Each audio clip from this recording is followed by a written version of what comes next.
O'sha yerda yigitma dedi Hoji aka, mana bizni boylarimiz. Tanimasangiz tanib qo'ying. Mana u turgan novush yigit bor-ku, ha.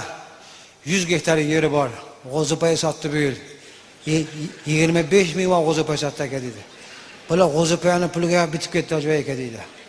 Mana keyingi chiqqan odam bor-ku dedi. Ha, desam bu odam 50 ming va g'o'zipay sotdi dedi. Yo'q desam, ha, bu 50 ming va.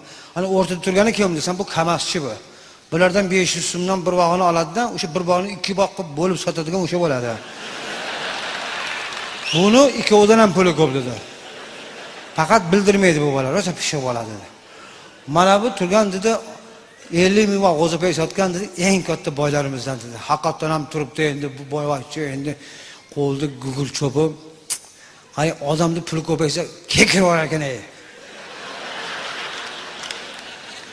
Bu ham bir qilg'i bo'lsa kerak endi boylarga. Har zaman "Yo'q" deb qo'yapti. Ko'rdingmi kekirishini dedi. Bu oldin nafas ichiga tushirardi aka dedi. Bitta qizil plakchasi bor edi, qishda ham o'shani kiyardi, yozda ham o'shani kiyardi. Men uyiga bir necha bor eski zaparashimni olib qo'yganman dedi.